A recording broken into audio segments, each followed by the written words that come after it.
NOTA என்பது நமது நாட்டு அரசில் உள்ள குஃபுரை அறுக்கக்கூடிய ஆயுதமாகும். நாயகத்தின் உம்மத்தராகிய முஸ்லிம்களிடம் ஆட்சி அதிகாரத்தில் இருக்கக்கூடிய பகைவர்கள் நிராகரிப்போர் சரணாகதி அடையும் வரையில் நோட்டாவை தேர்தல் களத்தில் பதிவு செய்து கொண்டிருக்க வேண்டும். ஒரு முடிவை காணும் வரையில் தேர்தல் களத்தில் நோட்டாவை பதிவு செய்ய வேண்டும். நோட்டாவை கொண்டு தாக்கப்பட்டால் பகைவர்களுடைய காபியர்கள் உயிர் விழுக்க ஓடுவார்கள். அப்படி ஓடியவர்களாலும் உயிர் விளைக்க முடியாது. இஸ்லாத்தின் கொடும் பகைவர் ஒவ்வொரு வீழ்ச்சியும் இஸ்லாத்துக்கு எழுச்சியாகும். இஸ்லாமிய சமுதாய தலைவர்கள் ஒவ்வொருவருக்கும் கட்டாய கடமை உண்டு.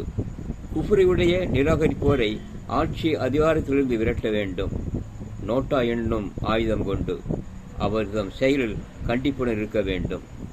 தேர்தல் நாள் அன்று ஓட்டு உரிமையுள்ள முஸ்லிம்கள் அனைவரும் ஆண்கள், பெண்கள், வாலிபர்கள் வரிசையாக சரியாக அணிவகுத்து நின்று நோட்டாவை பதிவு செய்ய வேண்டும்.